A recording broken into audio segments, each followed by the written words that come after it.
C'est la lutte finale, donc pour nous et demain, l'international sera le genre humain. Et comment ça va sinon le public?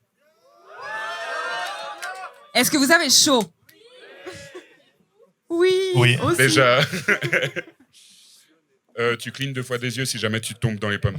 Ça marche? Avant ou après? Plutôt avant si tu y arrives. Ok.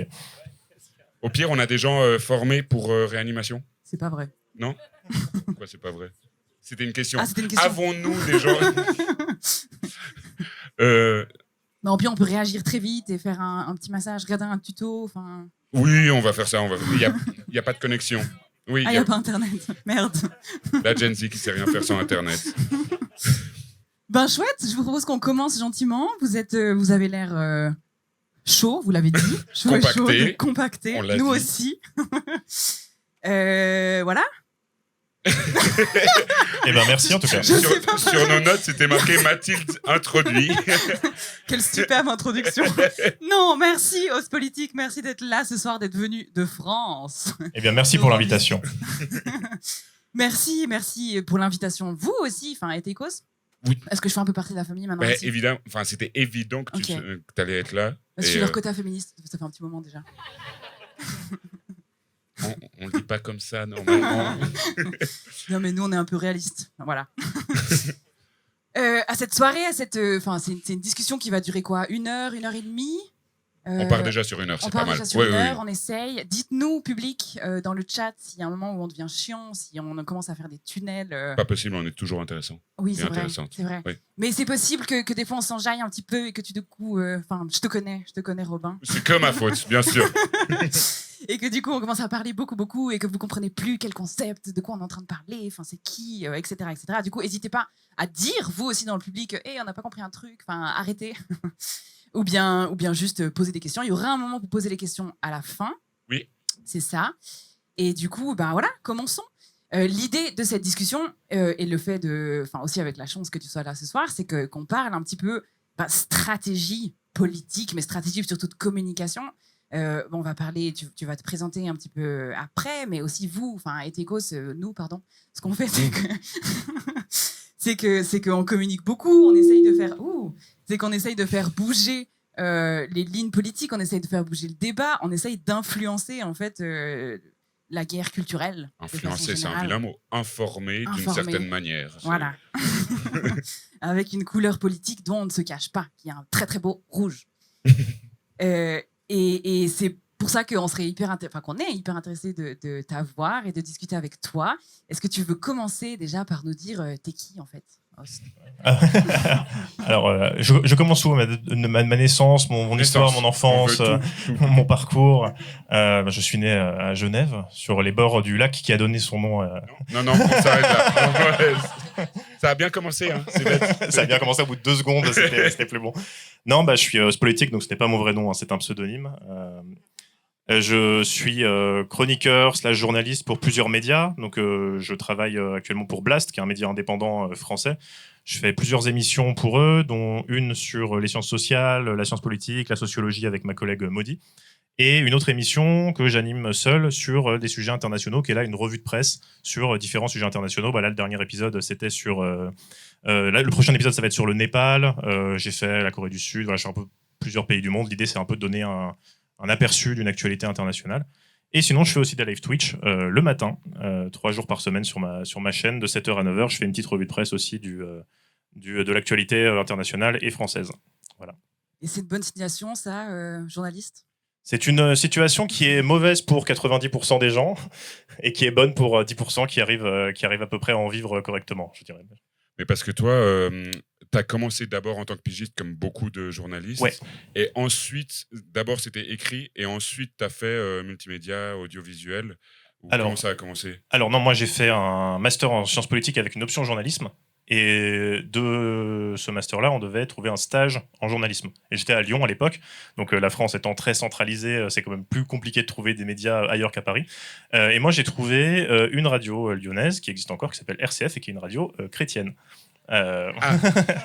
Et Il y a des chrétiens de gauche. il y a des chrétiens de gauche, bon, pas trop là-bas, mais il y en avait. Mais c'est un média pour le coup qui m'a très bien formé parce qu'en fait, blague à part, on faisait vraiment de l'actualité locale. Donc la politique locale, les musées, les retraités qui ont des collections de 500 centons de la crèche. Donc c'était vraiment une énorme variété d'actualités et ça m'a vraiment formé au métier de journaliste, au reportage, à l'écriture d'articles parce qu'on faisait du web aussi, au montage audio. Donc c'est un métier qui est très multicasquette en fait. Ça demande de savoir faire beaucoup de choses en même temps et de le faire rapidement parce que l'actualité c'est périssable et donc ça m'a vraiment très bien formé au métier de journaliste, je pense en tout cas. Mais ça t'a quand même un petit peu dégoûté, parce que maintenant tu fais de la politique internationale. Enfin, d'où. Non, je dirais pas que ça m'a dégoûté. Non, pour le coup, c'est vraiment un truc que j'apprécie de faire et je pense que beaucoup de journalistes le diront qui sont passés par la presse locale. C'est pas du tout un truc qu'ils regrettent ou qu'ils regardent de haut ou qui les a dégoûtés. En fait, s'ils sont dégoûtés par ça, c'est que ça se passait mal dans leurs conditions de travail. Mais c'est pas le fait de faire de la presse locale parce que c'est une façon de faire du journalisme où on est très proche des gens. Ce qui n'est pas forcément le cas quand on est dans une grande rédaction parisienne et on fait des sujets un peu généraux, un peu plus analytiques. Là, c'est vraiment qu'est-ce qui se passe dans votre ville, qu'est-ce qui se passe autour de vous. C'est des choses qui peuvent paraître anodines, mais qui sont aussi importantes à mon sens. Et toi, tu te définis comme journaliste et ou comme militant? Moi, je me définirais comme journaliste. En tout cas, dans mon travail, je me définis comme journaliste. Je me définis pas comme militant. Et en général, les journalistes ont beaucoup de difficultés à se dire militant parce que c'est plutôt connoté péjorativement dans le métier. Parce que on estime, alors tout le monde sera peut-être pas d'accord là-dessus, mais on estime que c'est en contradiction avec certains critères du métier de journaliste qui sont essayer d'être impartial, essayer d'avoir par exemple ce qu'on appelle du contradictoire, c'est-à-dire interroger les deux parties quand on fait un article sur un sujet. On peut orienter nos articles, on peut avoir des idées politiques, on peut avoir une envie d'avoir un angle particulier sur nos articles, mais on ne le considérera pas comme du militantisme. Par contre, les gens qui sont journalistes peuvent, à côté ou en dehors de leur travail, avoir des activités militantes. Mais un des formats qui t'a fait connaître sur Internet et puis au grand public, c'est, si je ne me trompe pas, le format Ouvrez les guillemets, Tout à fait, avec Usul. Ça avait commencé directement sur Blast ou c'était d'abord... Non, ça a toujours été sur, Ça a toujours été- sur Mediapart. non, excuse-moi, Mediapart. Ouais, C'était Mediapart pendant 7 ans. ouais, voilà. Donc c'était que sur Mediapart. Ouais. Et C'est inversé. alors là, pour le coup, c'est un peu une exception parce qu'on est sur de l'éditorial.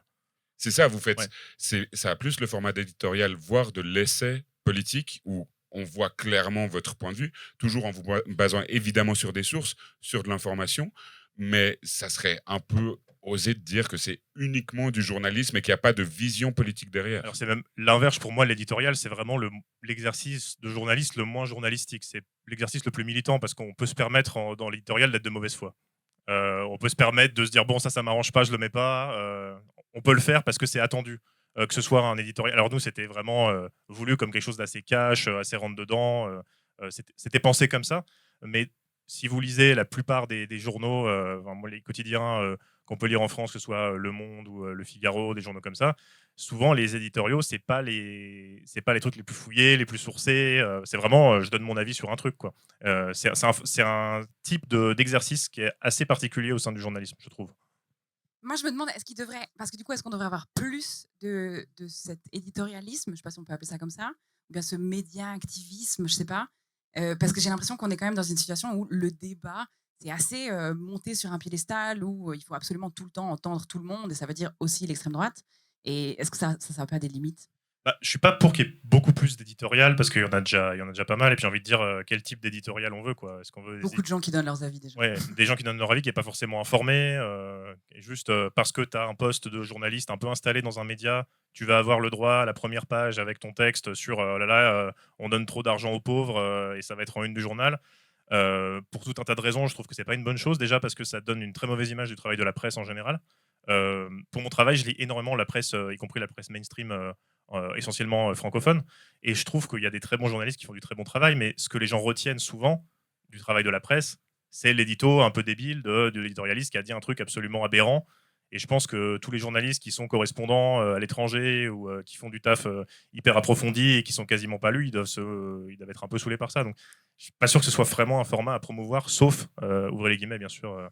À l'époque, on le faisait. Mais parce que par rapport à Ouvrez les guillemets, il y avait clairement une stratégie de la part de Mediapart parce que les chiffres en termes de vues, en termes de statistiques, de ouvrez les guillemets, sont dingues et étaient dingues dès le début par rapport au reste du contenu de Mediapart. Et en même temps, ça s'inscrivait clairement en porte-à-faux avec ce qui était fait par la droite au même moment sur Internet. Donc ça répondait quand même aussi à un vide de production, que ce soit médiatique, journalistique ou militant, que la droite avait déjà compris à ce moment-là et que Mediapart a décidé de prendre pour la gauche.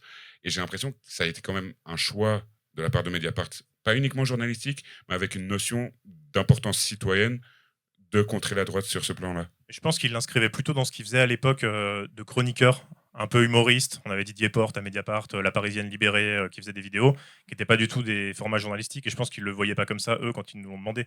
C'était vraiment comme on peut faire sur Inter, avec des chroniques d'opinion, des blagues, avec un truc un peu plus marrant. Et c'est un peu un produit d'appel quoi, pour le reste du contenu du journal. Et oui, la bataille culturelle, je pense que c'est un truc qui a joué. Mais ça, c'est beaucoup Usul qui avait aussi théorisé ça sur l'idée que l'extrême droite avait très vite compris, que ce soit aux États-Unis ou en France, que en fait, on peut facilement faire des contenus hyper porteurs, qui font beaucoup de vues et qui répandent nos idées en ligne. Et la gauche a eu beaucoup de retard, il y a eu beaucoup de mal à rattraper ça. Aujourd'hui, j'ai l'impression que sur Internet, il y a moins de déséquilibre, mais le problème, c'est que l'extrême droite est partout ailleurs. Donc bon, c'est pas forcément une victoire. Mais en tout cas, à l'époque, c'était l'effet était ça, c'était l'extrême droite avait trouvé un espace d'expression sur Internet. Et les forces progressistes en général n'ont pas compris assez rapidement qu'il fallait rattraper les wagons, quoi. Peut-être un petit point de contexte sur cette bataille culturelle pour les gens qui ne sont pas au courant du concept, etc. Pour qu'on évite de partir un petit peu trop loin. La bataille culturelle, du coup, qui est issue d'un concept qui est l'hégémonie culturelle, qui a été théorisé par Antonio Gramsci, qui est un politologue. Surtout un militant et un voilà, exemple italien. pour nous toutes et tous à suivre. Et lui a dit que en fait ça suffisait pas, que pour gagner et puis pour gagner une vie meilleure et puis pour changer le système, mais c'est surtout dans le contexte de la lutte antifasciste en Italie sous Mussolini, il fallait non seulement en fait gagner peut-être sur le terrain, mais aussi gagner dans les esprits.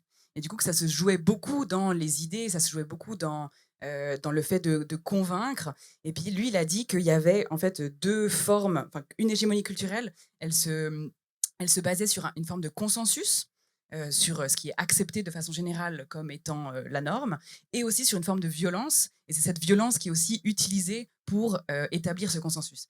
Mais tout ça pour dire que, en fait, quand on parle de bataille culturelle et quand on parle, nous, en tant que gauche, de voilà, qu'est-ce qu'il faut qu'on fasse pour gagner cette bataille culturelle, on se meut beaucoup sur le thème de l'information, de la formation, de comment faire pour que en fait, les gens soient au courant et formés sur les systèmes d'oppression dans lesquels on vit.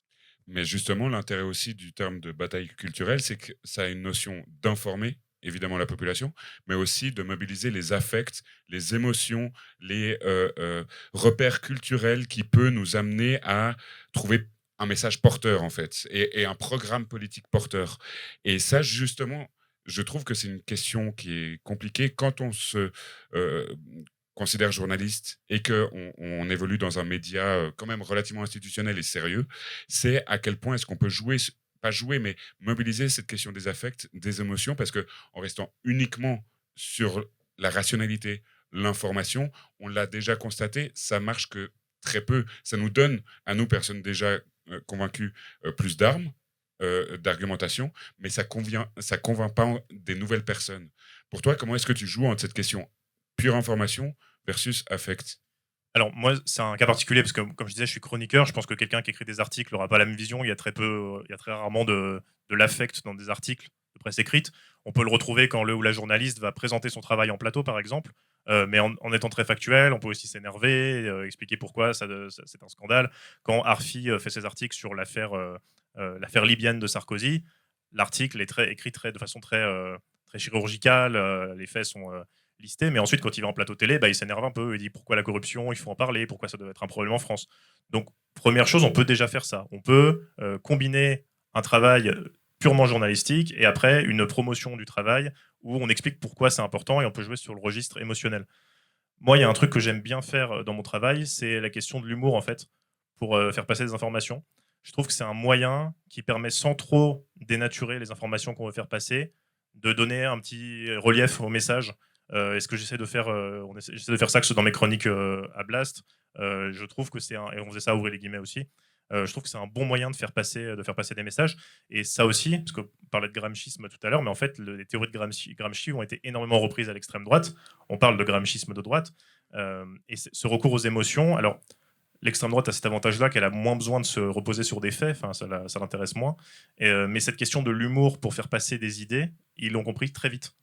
Ils ont utilisé tout ce qui était 4chan, les mèmes, le 9gag, cette époque-là, où il y avait un peu vraiment des illustrations un petit peu marrantes, mais qui faisaient passer des idées qui étaient d'extrême droite, des idées sexistes, racistes, etc.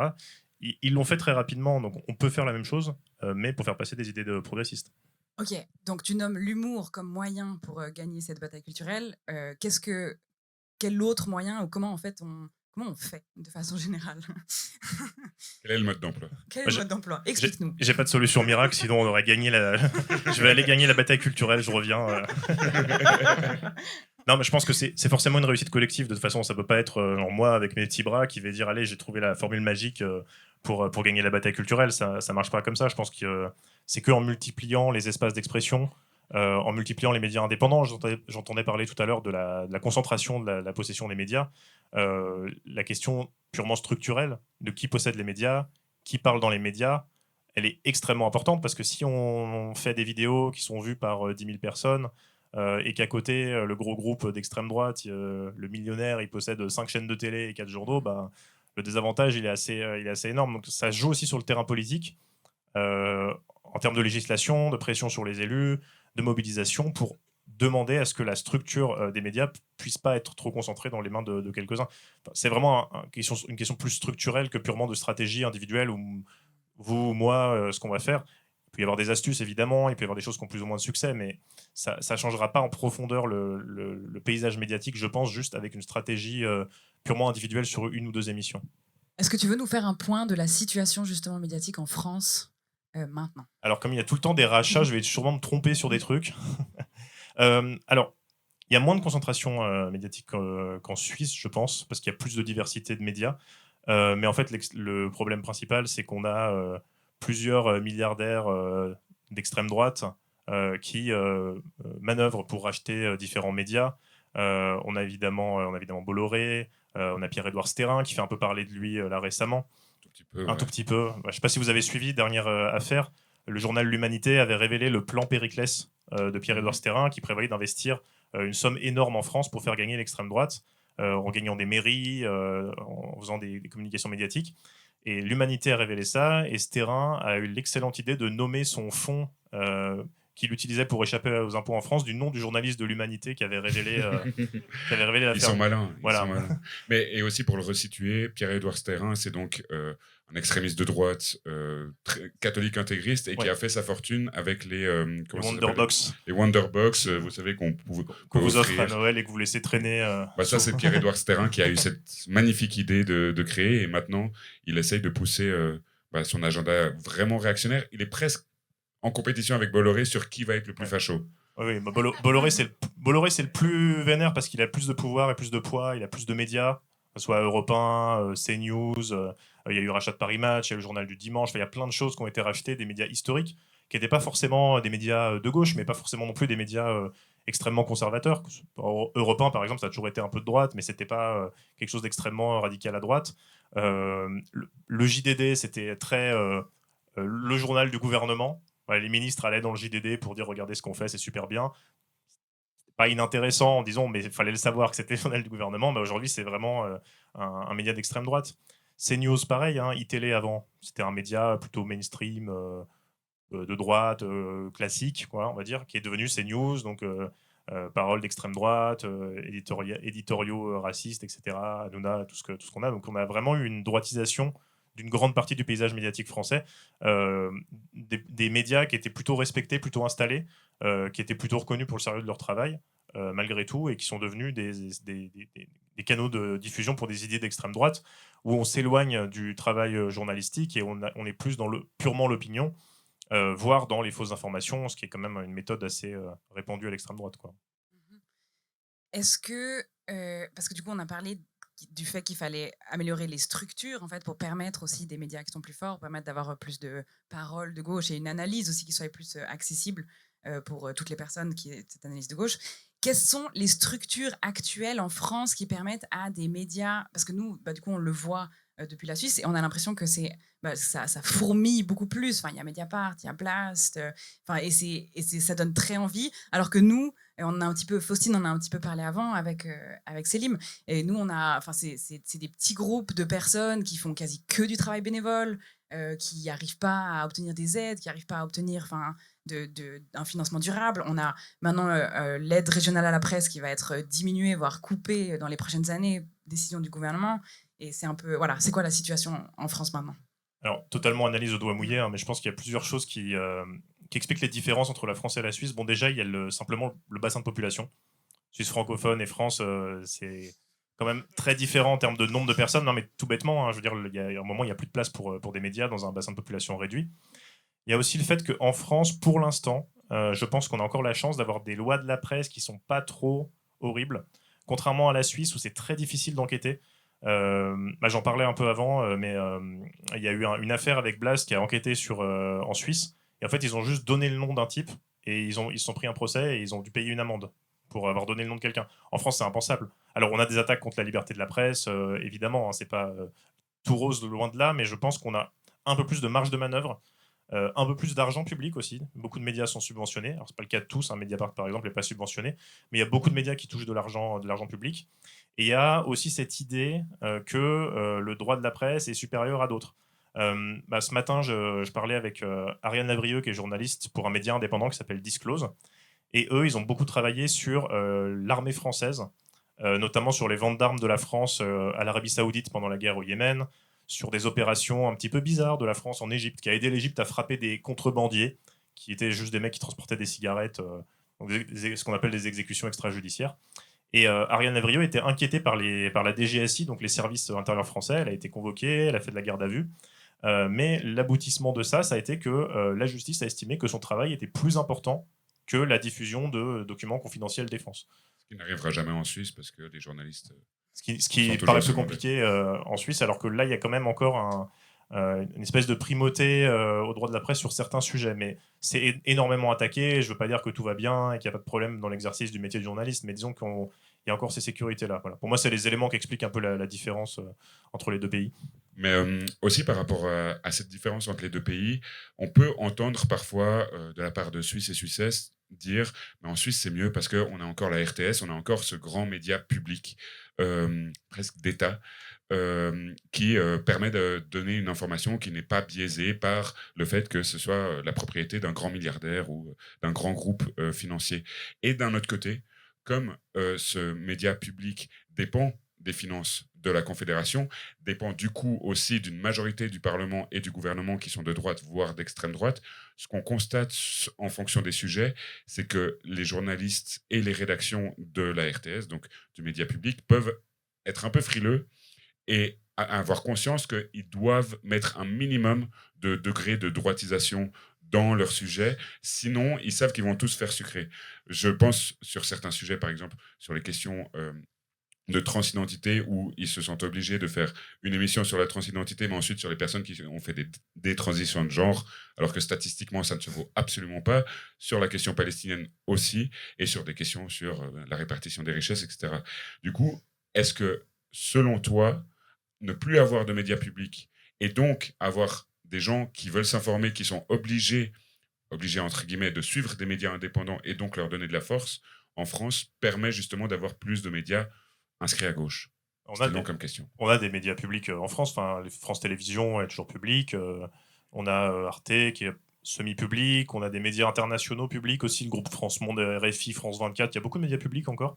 Mais les problèmes sont les mêmes en fait. Les médias publics doivent composer. Enfin, ne devraient pas, en théorie, mais en pratique, composent avec les pressions politiques. En France, ça va être la pression sur les directeurs de France Télé qui sont nommés par les présidents en place. Récemment, on a eu la suppression de la redevance TV qui servait à financer le service public. Et en fait, résultat, ce budget-là, maintenant, il est voté par l'Assemblée nationale. Donc, il y a une pression politique aussi sur ces budgets-là. Ça reste très, très, très important, le service public de l'information. parce que c'est loin d'être parfait. Comme tu disais, il y a des processus de droitisation. Ils peuvent pas trop dire qu'ils sont de gauche parce que sinon, les pouvoirs de droite vont dire mais pourquoi on paye nos impôts pour qu'on dise des trucs de gauche, c'est un scandale. Mais ça permet aussi d'avoir une forme d'information qu'on trouve pas ailleurs. Et c'est important de le préserver. Il y a toujours des espaces aussi un peu plus libres dans le service public qu'il pourrait y avoir dans des gros médias privés. Je pense aux émissions d'Élise Lucet, par exemple. Ça pourrait peut-être pas exister sur une chaîne privée, je pense. On voit comment était Canal dans les années 80, avec beaucoup d'émissions assez vénères, assez engagées, de l'investigation. Dès que quelqu'un d'autre a racheté Canal, ça a disparu. Le service public permet un peu plus d'avoir cette sécurité-là. C'est loin d'être parfait, mais c'est aussi une solution. Et ça n'empêche pas les gens de consulter, de regarder les émissions de service public quand elles sont bien, et en même temps d'aller voir des médias indépendants. Je pense que jusqu'à un certain point, là on n'en est pas encore là en France en tout cas, il y a de la place pour des nouveaux médias et pour que les gens consomment d'autres médias. Il y a des gens qui regardaient rien du tout et qui sont intéressés par un nouveau média. Il y en a d'autres qui sont abonnés à plusieurs. Je pense qu'il y a de la place pour tout type j'ai pas envie de dire si, c'est la consommation de l'information, quoi. C'est alors c'est vrai, enfin la RTS fait pas à pas de journal papier et du coup fait beaucoup cette information en ligne. Maintenant, quand on regarde aussi les chiffres de enfin où est-ce que les gens s'informent en premier lieu, c'est les réseaux sociaux actuellement. L'immense majorité de la population a leur information sur les réseaux sociaux. Et du coup, moi je me demande comment, en tant que gauche, on occupe cet espace en ligne et qu'est-ce qu'on peut encore mettre en place pour prendre plus de place. Ça, pour le coup, je pense que c'est vraiment une question d'un métier de communication. Enfin, il faudrait des gens dont c'est le métier et pas qu'on ait peur à gauche de parler avec des gens qui font de la com et de pas donner des feuilles A4 sans images aux gens et de se dire que c'est. Mais je pense que c'est moins le cas qu'avant, honnêtement. Il y a quelques années, c'était vraiment là, on veut absolument, on met du word art sur notre affiche, on veut absolument pas que ce soit joli, sinon on va croire qu'on est de droite. Mais je pense que c'est bien aussi d'avoir sauté ce pas et de se dire bon la communication c'est important et la façon dont on présente les choses c'est important. Il faut des gens qui connaissent le fonctionnement des réseaux sociaux, comment les contenus arrivent à être mis en avant, qu'est-ce qui fonctionne pas, les vignettes c'est des trucs très concrets, hein, les vignettes qui marchent, les vignettes qui marchent pas, les titres qui marchent pas. Je trouve que Blast le fait assez bien. Je dis pas ça parce que je travaille pour eux, mais je trouve que Blast le fait assez bien avec des titres un petit peu, on peut dire des titres un peu racoleurs, hein, bien sûr, et avec des vignettes, avec des explosions, des trucs comme ça. Et après, le sujet à l'intérieur peut être très sérieux, très posé, très documenté, mais ça donne envie aux gens de cliquer. Je pense qu'il ne faut pas hésiter à faire ce genre de choses, il ne faut pas en avoir peur.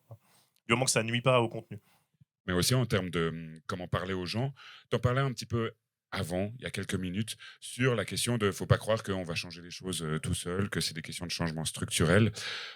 Et en même temps, notre manière, à toi comme à nous, de faire du contenu, de l'information et du militantisme, c'est aussi en l'incarnant, en étant la personne en face dans les vidéos, qui va essayer de choper par les affects et en habituant le public à te voir, à commencer à peut-être baisser les armes si c'est encore des centristes, voire des droitards, et à commencer à être convaincu par ce qu'on raconte ou par l'information qu'on apporte. Est-ce que pour toi, tu conscientises l'utilité d'incarner et donc d'être un peu une personne, de personnaliser, personnifier ce combat-là, ou pour toi, c'est juste une manière comme une autre et l'écrit fonctionne tout aussi bien? Non, la vidéo fonctionne très bien. Après, moi, j'essaie vraiment d'éviter un peu ce truc de personnalisation parce que je trouve que c'est pas hyper simple dans notre rapport aux gens en tant que journaliste, dans la façon dont on est perçu. Et il y a un truc immédiatement très surplombant quand on fait une vidéo et qu'on fait un travail journalistique où immédiatement on incarne un peu tout ce qu'on est en train de dire, y compris quand c'est quelqu'un qui, par exemple, n'écrit pas les vidéos, un présentateur, une présentatrice. Je pense que la personnalisation, c'est plutôt un problème qu'une solution pour la gauche. Ce qui compte pour moi, c'est vraiment le discours. Après, on ne peut pas y échapper forcément si on fait de la vidéo, à moins de dissimuler sa voix et de ne pas apparaître à l'image ou de mettre un modèle 3D. Je pense que... Ou les guignols. Ou les guignols. Mais les guignols, on est moins sur une émission d'information que sur une émission d'humour. Mais je pense que l'incarnation, c'est pas forcément une très bonne chose. Et puis on reste des gens, donc forcément, ça a un effet. Ça peut soit gonfler l'ego, soit ça peut des gens qui peuvent se sentir très mal par rapport à ça. Ça peut créer de l'anxiété. On voit beaucoup aussi de personnes qui sont exposées qui parlent de ça. Donc je pense que ça a plus de côté négatif, que ce soit pour le public et pour nous, que de côté positif, cette exposition. Et pourtant, enfin, peut-être un peu agrandir la discussion, mais j'ai l'impression que on dit beaucoup qu'un des succès de la France insoumise, c'est aussi leur capacité à avoir ces figures, que ce soit Jean-Luc Mélenchon, mais aussi d'autres personnes, et puis que le fait d'enlever, enfin d'être beaucoup plus dans une stratégie horizontale, ça enlève en fait des personnes en qui on peut s'identifier et qui donne en fait un accès à du contenu qui est peut-être moins accessible s'il n'y avait pas ces figures pour les incarner. Alors après là, on n'est plus dans le média, on est Oui. dans la politique, et puis on est dans le système français qui personnalise énormément les gens. La Ve République, c'est vraiment un énorme problème aussi par rapport à ça. Et la question qu'on se pose, c'est quand Mélenchon est plus là, qu'est-ce qui va se passer ? Est-ce que tous les gens qui étaient un peu ces dauphins, qui ont un peu émergé, vont s'unir dans une grande ronde de la joie et chanter des chansons, ou est-ce qu'ils vont se mettre sur la tronche et qu'ils vont faire des partis différents ? Enfin, s'il n'y a pas de vraie organisation, de vraie structure, de vraie structuration du mouvement, la personnalisation, c'est très bien au moment où ça se passe. Ça peut être très efficace, ça peut faire un peu un effet bulldozer. Mélenchon est très bon pour ça. Pour une campagne présidentielle, c'est assez extraordinaire ce qu'il arrive à faire. Mais après, comment on transforme ça en exercice du pouvoir qui soit pas un truc hyper incarné, hyper vertical, un truc qui est déjà extrêmement nuisible en France. Pour moi, ça rajoute en fait au problème plus qu'autre chose.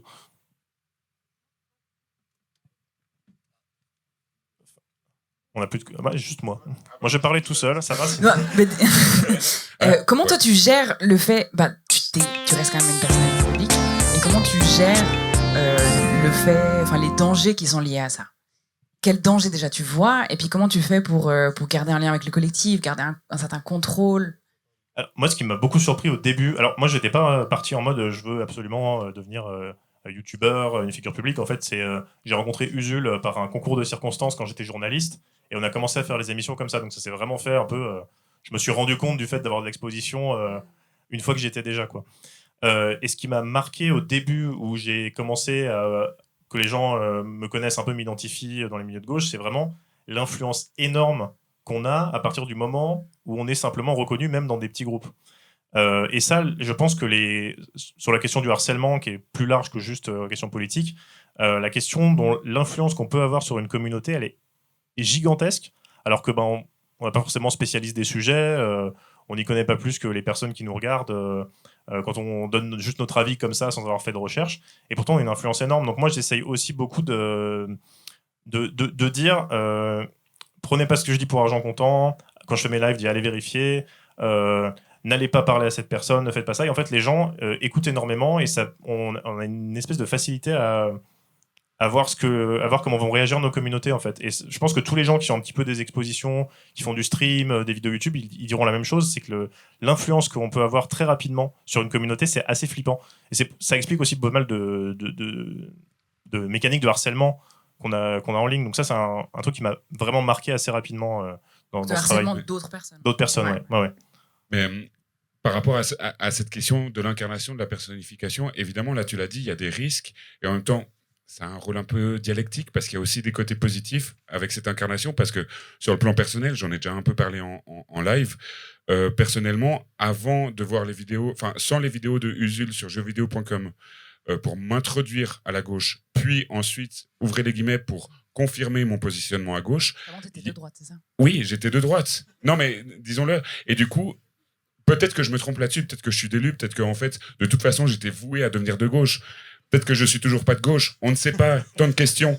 Et en même temps, moi, je peux pas m'enlever de la tête que c'est notamment Usul, notamment toi, ouvrez les guillemets, et toutes les personnes qui m'ont montré des figures avec lesquelles je pouvais me représenter parce qu'on avait les mêmes codes sociaux, parce qu'on avait les mêmes manières de parler, que finalement, je suis militant de gauche.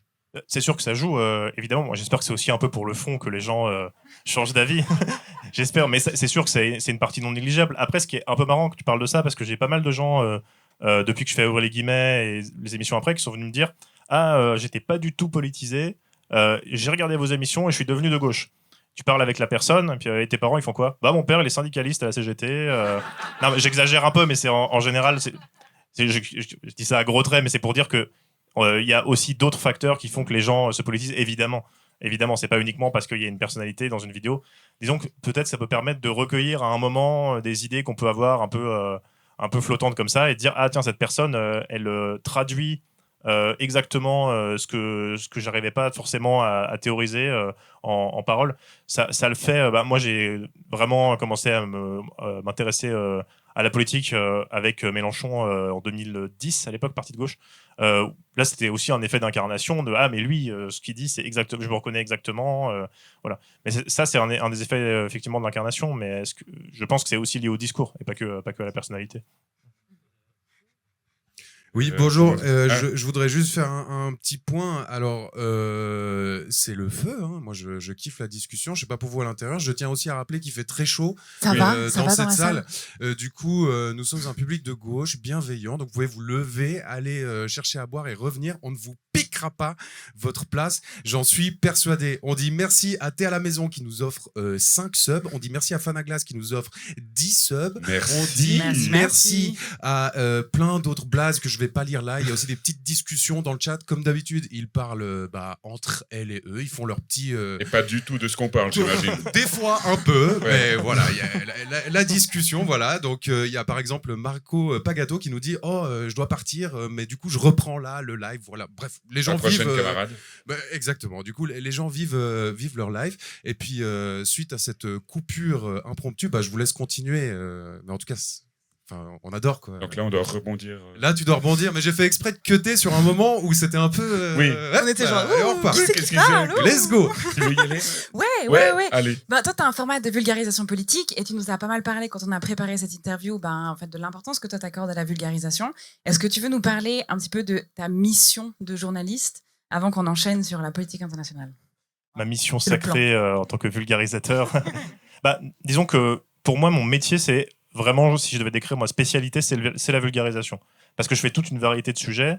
Je suis spécialiste d'aucun de ces sujets, peut-être un peu plus les sciences sociales parce que c'était mes études, mais disons que sur l'international, je fais 15 pays dans une année. Évidemment, je ne suis pas spécialiste des 15 pays.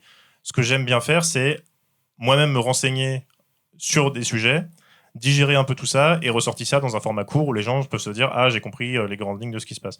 Donc ça pour moi c'est vraiment hyper important et le format vidéo permet aussi ça de gens qui n'ont pas forcément le temps de lire des articles ou au contraire de dire aux gens regardez cet article là il est super intéressant, en gros ça parle de ça mais allez le lire si vous voulez en savoir plus et ça permet aussi j'espère en tout cas d'introduire les gens à l'envie de lire de la presse écrite et d'aller au-delà de simplement ce qui fait parler des éditos ou des grosses enquêtes parce qu'il y a aussi plein de trucs très intéressants à lire.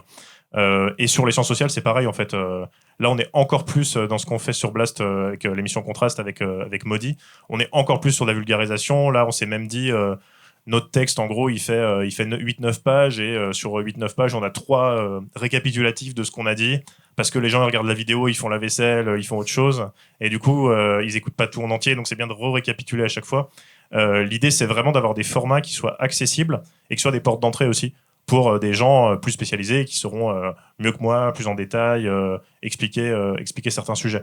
Mais déjà, rien qu'avoir cette espèce de connaissance de surface sur certains sujets, je trouve ça hyper important. Et des gens qui pourraient plus se dire ça m'intéresse pas du tout, qui regardent la vidéo parce qu'ils suivent ce qu'on fait depuis un moment, ils peuvent commencer à entrer dans des sujets assez variés. Donc, ouais. Pour moi, c'est vraiment le cœur de mon travail, c'est vraiment la vulgarisation, je dirais. Moi, ce que ça m'inspire, c'est quand même le fait que c'est un travail énorme. Enfin, je pense un petit peu au travail que nous, on fait actuellement et qui est aussi cette communication et ce travail de vulgarisation, mais ça demande des ressources que je trouve c'est quand même difficile de faire ça à côté d'un travail salarié, à côté de toutes les autres choses qu'on fait. Et du coup, c'est une chance de faire ça de façon salariée. Oui, moi je suis toujours admiratif des militants qui arrivent à faire ou des syndicalistes. À la fête de l'UMA l'année dernière, un copain de la CGT qui montrait les livrets thématiques qu'ils avaient fait. Il y avait des livrets thématiques sur le fascisme en Italie, le truc fait 30 pages. Il y avait des mecs qui avaient fait des recherches sur les politiques de Meloni et tout ça. Je dis, moi je suis payé, je fais pas autant que ça pour les. Il y a des syndicats qui ont plus de moyens que d'autres. Même sans parler de moyens, c'était. Je pense que c'était vraiment un truc bénévole de syndicalistes ou sur leur décharge syndicale qui arrivaient à faire ce travail de vulgala ou du travail militant, de vulgarisation sur des thèmes un petit peu lointains pour le public.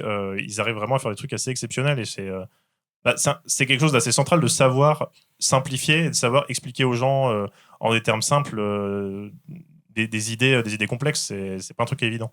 Et en même temps, même si je pense qu'on est nombreux et nombreux ici à apprécier ce travail de vulgarisation sur les sciences sociales et on est persuadé de son utilité. Parfois, j'ai un petit peu mon côté doomer qui revient. Céline le sait, ça revient assez régulièrement, mon côté où j'ai l'impression qu'on va de toute façon dans le mur et que tout ce qu'on fait, ça sert à rien. Parce que, en gros, la droite, en Suisse, par exemple, il suffit de mettre un mouton blanc et un mouton noir sur une affiche, et c'est bon, apparemment, ça convainc des personnes. Et parfois, je me dis, mais est-ce qu'on n'est pas juste est-ce qu'on n'est pas des Don Quichotte à vouloir faire de la vulgarisation quand, en fait, c'est pas ça qui importe en politique? Moi, je le vois pas comme un travail pour convaincre des gens qui sont convaincus par des affiches avec des moutons. Je vois comme des trucs pour convaincre les gens relous qui vont dire des trucs de gauche à tout leur entourage qui est moyennement politisé. Moi, je vise les gens qui vont être relous avec leur entourage pour leur expliquer les trucs qu'on dit dans la vidéo. Je pense pas que c'est de la seconde main. Ouais. C'est soyez la personne relou de votre entourage qui leur dit d'aller regarder des trucs de gauche sur Internet, quoi. C'est un peu l'idée. Et c'est ce qu'on nous disait beaucoup avec Ouvrir les guillemets, en fait. Les profils de j'étais de droite, j'ai vu vos vidéos, maintenant je suis de gauche, c'est quand même plutôt rare. En général, c'est des gens qui ont déjà une sensibilité de gauche et qui disent bah en fait ça me donne des armes, ça me donne des arguments parce que bah, c'est notre taf aussi de réfléchir à une façon de formuler les choses et après ils vont voir leurs proches, ils vont dire je réponds à l'argument à un dîner de famille avec des amis, et j'ai un peu plus d'armes en fait pour me défendre de façon argumentée et ça peut aussi permettre de convaincre des gens de l'entourage qui sont pas du tout intéressés à la politique, mais ça c'est pas nous qui faisons ce travail, c'est les proches en fait principalement. Mais tu doutes jamais, du coup. Ah si, bien sûr, tout le temps. Mais ça, je trouve que c'est une énorme force de la communication en ligne de façon générale, cet effet de multiplication. Parce que quand tu convaincs même une personne, et ben après cette personne, elle peut répéter à d'autres personnes. Je me pose quand même la question de comment on s'organise mieux pour en fait ne pas faire ce travail seul ou dans... Enfin ouais, j'ai l'impression que... Alors c'est peut-être ça reste une impression extérieure que la droite, elle l'est organisée. La droite, elle a... Enfin, ils ont des chats pour aller faire des vagues de harcèlement contre telle ou telle personne, faire des trucs que j'ai déjà vécu. Et nous, on est là, on a des bonnes idées. C'est pas organisé. Non, Tu si. dis que là, c'est pas une belle organisation. C'est hyper bien organisé ce soir. mais comment on implique aussi des personnes qui sont pas forcément autant impliquées ou bien autant organisées que toi, que Célim, et qui ont des bonnes idées, et qui ont des bonnes analyses, et qui ont lu des trucs, et qui pourraient les partager. Mais en fait, il manque encore un petit step de « Ok, maintenant, il faut que ça sorte pour qu'on devienne plus grand et qu'on gagne un jour. » Je sais pas s'il y a des vraies solutions. Déjà, c'est toujours un peu mystérieux, qu'est-ce qui sort et qu'est-ce qui sort pas. Qu'est-ce qui a du succès, qu'est-ce qui a pas de succès. C'est un peu incompréhensible pour moi à certains moments. Il y a des thèmes où je me dis ça va être inintéressant au possible. Sur une vidéo sur l'Azerbaïdjan au mois d'août, c'est un vrai truc. Hein. Ça va bider, le truc fait 200 000 vues. Et après, je sors une vidéo sur une grosse révolte, hyper engagée en pleine saison de vidéo, et le truc bide totalement. Et donc, on doit composer aujourd'hui avec ça, avec un petit peu le côté arbitraire des algorithmes. Ça, on est obligé. Après, sur l'organisation en tant que telle, je pense qu'il y a déjà des choses qui se font et qui sont hyper intéressantes. Il y a des partenariats entre médias, des médias qui enquêtent ensemble. Il y a des groupes militants qui se mettent ensemble que ce soit pour des mobilisations, pour des actions. Je pense qu'il y a plein de choses qui se font un peu partout, mais la difficulté, c'est de trouver un moyen de coordonner tout ça. Et pour ça, j'ai pas de réponse. En fait, je ne sais pas faire. Donc, je pense pas que je pourrais changer la face du militantisme ici. Mais par rapport à la vulgarisation et son utilité aussi, pour faire une transition sur l'international. Attends, avant de ça, j'aimerais juste, Okay. Avant qu'on transite sur l'international, je crois que j'aimerais faire en fait un appel aux personnes qui sont dans le public ou aux personnes qui regardent ce Twitch, que s'il y a des personnes, en fait, il faudrait qu'on se mette plus ensemble, et ça se fait aussi. Céréal fait du taf de ouf, Rashkid fait du taf de ouf, vous faites du taf vraiment cool, mais j'ai l'impression qu'il y a encore plus de personnes qui pourraient donner un coup de main là-dedans, qui ont des compétences, que ce soit analytiques, que ce soit dans la communication, que ce soit et tu sais comment les gens dans peuvent le montage de vidéos, mieux nous aider et ça coûte pas si cher. En vous donnant de l'argent. En vous abonnant sur Instagram, YouTube, TikTok, Twitch, AETICOS, en likant, laissant un petit pouce bleu et le petit sub qui fait plaisir. Ok, appel numéro 1, abonnez-vous, mais appel numéro 2... Des talents. Ouais, genre peut-être si vous avez des talents, écrivez-nous et on essaye de se mettre ensemble. Moi, j'ai besoin de personnes aussi qui peuvent nous soutenir dans le fait de faire des vidéos. J'ai l'impression il y aurait du potentiel de malade si tout d'un coup on était un peu plus. La force, c'est notre nombre. Voilà, la force, c'est notre nombre. Du coup, l'international. Ce sera le genre humain. Justement, parce qu'on parle de convaincre quand même si tu dis que tu fais du journalisme, et on respecte. Mais notre but, c'est de convaincre, c'est d'informer de manière à peut-être combattre les idées d'extrême droite, voire de droite en général. Toi, tu t'es en partie, pas que, mais spécialisé sur l'international, notamment avec CDDM, mais aussi dans tes matinales, tu parles beaucoup d'international. Dans un pays où, si on peut y amener une petite critique, souvent c'est nombriliste en France, et ça parle surtout de la France, quelle est selon toi l'utilité pour le journalisme un peu activiste, un peu militant de gauche, de parler de l'international sur le plan national? Pour moi, il y en a plein. Bah, déjà, il y a plein d'exemples En fait, quand on parle de question de militantisme, journalisme, on a des moyens quand même en tant que journaliste d'orienter un petit peu nos sujets. Rien que le choix du sujet. En fait, c'est une décision politique de choisir ou de ne pas choisir de traiter tel ou tel sujet. Peu importe comment on le traite, à partir du moment où on dit je vais parler de ça, c'est une décision politique. Donc ça, c'est un premier point. Donc ça marche aussi sur l'international. Je fais mon épisode sur le Népal là que j'écris tout à l'heure. Bah, choix de parler du Népal, c'est pas un choix anodin. J'ai pas parlé de, je sais pas, la reconduction de la coalition de droite en Estonie, je sais pas, attends, j'invente un truc, mais je parle d'une mobilisation sociale qui a fonctionné. Les internautes iront vérifier ce les fait internautes, dans le allez fact-checker ce que je dis. Hugo décryptera plus tard. Mais parler d'une mobilisation sociale, c'est pas anodin. En fait, je me dis, je parlais du Népal. À un moment, on était une période de forte tension sociale en France, où il y a eu la grève du 18, il y a eu le 10 septembre. C'est un choix politique. Après, je peux en parler de façon très froide, en disant il s'est passé ça, il s'est passé ça, il s'est passé ça, mais après les gens vont tirer leurs propres conclusions. Donc on peut le faire. Après, bon, j'ajoute un peu de relief, comme je disais tout à l'heure, mais déjà, rien que le fait de choisir de parler de quelque chose, c'est important. Et le deuxième point, c'est que je pense fondamentalement que le réel a tendance à être de gauche. En fait, si en général, alors c'est pas tout le temps le cas, mais en général, si je m'en tiens aux faits et que je décris ce qui s'est passé, les gens de gauche vont dire ouais, c'est de gauche ce qui s'est passé. En général, c'est ce qui se passe. Parce que si on a une analyse de rapport de force, une analyse de classe, une analyse structurelle de ce qui fonctionne, ça a tendance à plutôt bien coller.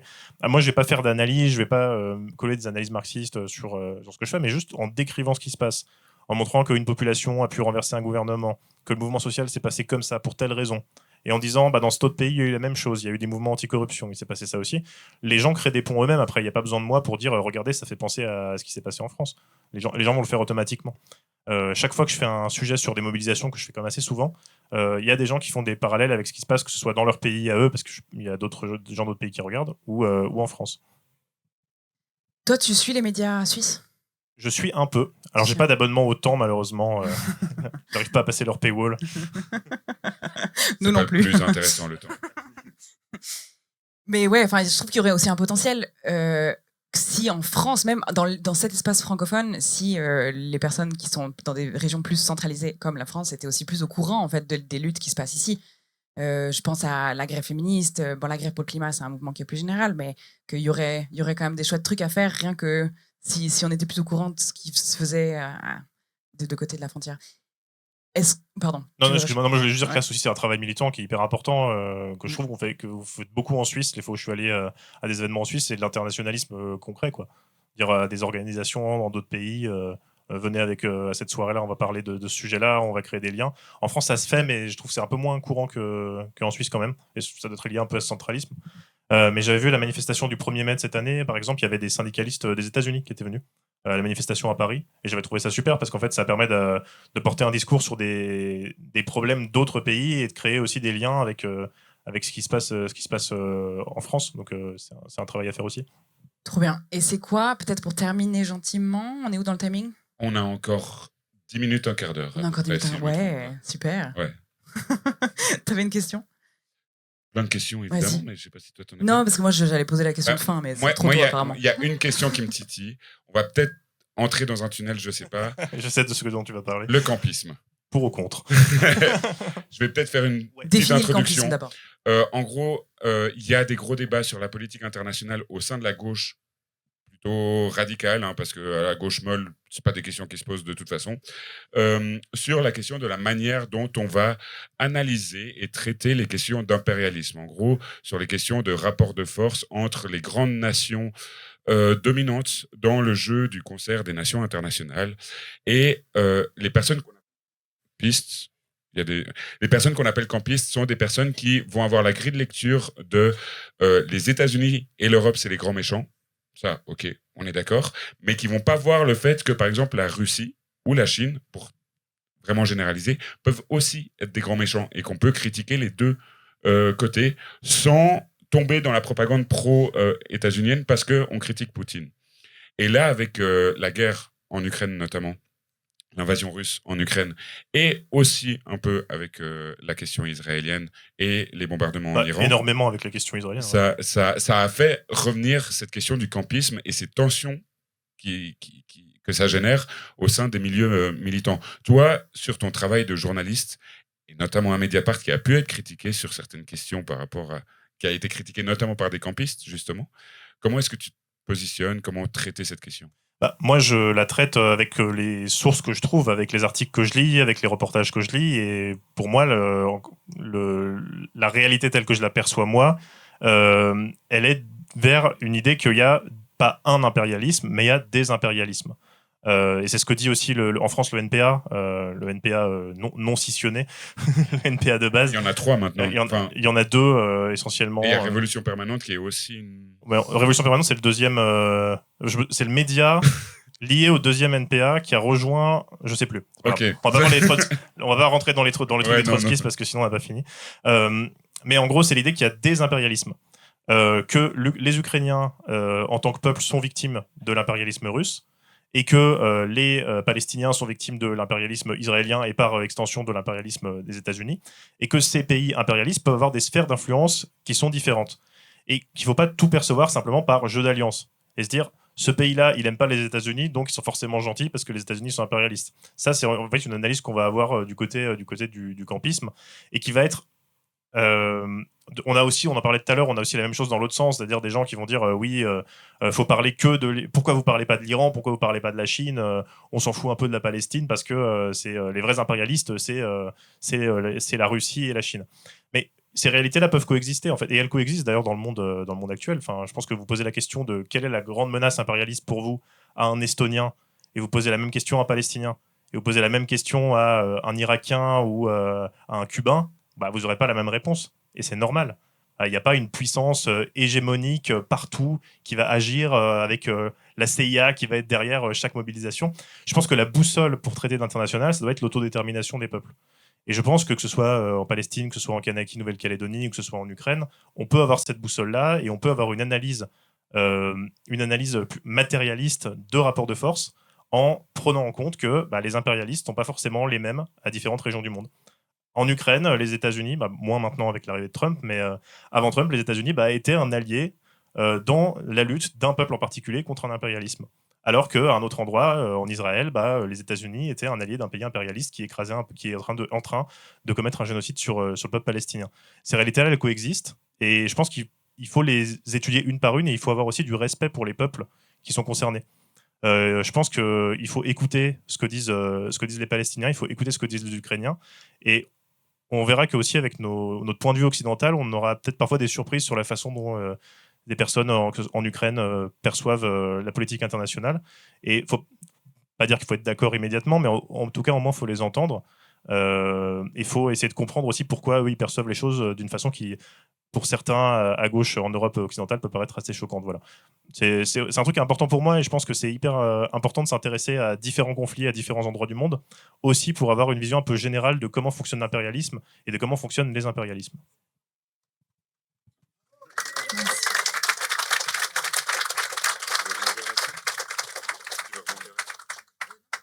Tu avais une autre question? De l'eau? C'est gentil ça. Oh oui, on se dessèche. Mais du coup, on est... Ouais. Merci beaucoup. Dernière petite question. Coopère, on va pas dire collabore. Ouais, moi, ce que ça me fait penser à... J'étais à une table ronde la semaine passée avec, entre autres, sur la question de la Palestine, avec des personnes palestiniennes, mais aussi avec des personnes plus issues de la diplomatie. Et j'ai l'impression que c'est quelque chose qui reste encore hyper présent et qui est une sorte une lecture très coloniale aussi des faits, une lecture très il faut faire comme ça, et on oublie en fait cette question de on peut pas, oui, alors on peut informer, on peut former, il faut que les gens sachent ce qui se passe, mais il y a quasi une obsession sur cette question de la solution, de qu'est-ce qu'on fait pour résoudre ça, alors qu'en fait nous on est juste là pour faire respecter le droit international, respecter le droit à l'autodétermination des peuples, et puis faire en sorte aussi que que les conditions matérielles des gens s'améliorent pour qu'elles puissent décider, quoi. Oui, puis le travail de journaliste permet aussi de, juste sans être prescripteur et dire aux gens faut faire ça ou ça, mais de voir des parallèles entre les impérialismes. Les nombres de points communs que j'ai vus entre le discours israélien sur la Palestine et le discours russe sur l'Ukraine est assez hallucinant. Sur l'idée que c'est pas un vrai pays, qu'on va utiliser un mouvement politique radical pour discréditer l'existence même de l'État. On parle du Hamas en Palestine, on parle des néo-nazis en Ukraine. L'idée que historiquement on était là avant, donc le pays nous appartient. Dans les deux cas, il y a ce discours-là. Il ne faut pas mettre un signe égal entre les conflits, évidemment. Il n'y a pas une guerre entre deux armées de métiers et un génocide, c'est pas la même chose. Mais disons qu'on retrouve des similitudes entre les puissances impérialistes parce qu'elles ont besoin de justifier leur action avec des discours qui sont très semblables, en fait. Et c'est pour ça que c'est hyper intéressant de se plonger dans concrètement ce que disent les gens, mais que ce soit dans les puissances impérialistes ou dans les personnes qui sont concernées par l'oppression. Je trouve ça hyper intéressant et en même temps de savoir et de voir que l'hégémonie en termes de qui est soutenu est traitée de façon totalement différente dans ces deux situations-là. Oui, puis les États soutiennent l'un ou l'autre des pays de façon purement cynique aussi souvent. Hein. Mais justement, lié à ça, mais aussi avec ce dont tu parlais avant sur l'autodétermination des peuples, parfois j'ai un petit peu un doute sur ce terme d'autodétermination des peuples, ou pas sur le terme, mais sur la capacité qu'on a de concevoir objectivement quel est le peuple qui veut s'autodéterminer, ou est complètement instrumentalisé par une autre nation impérialiste. Parce qu'il y a ces questions de déstabilisation qui reviennent, qui étaient très présentes pendant la guerre froide, où en fait, c'est pas pour nier évidemment l'autodétermination des peuples, loin de moi cette idée, mais où il peut y avoir un foyer qui est surfinancé et surmilitarisé par une force impérialiste. Et à ce moment-là, je trouve que c'est difficile de se dire est-ce que c'est de l'autodétermination ou de la déstabilisation de régions. Mais je pense que ça se voit quand on... En fait, il n'y a pas de truc trop caché.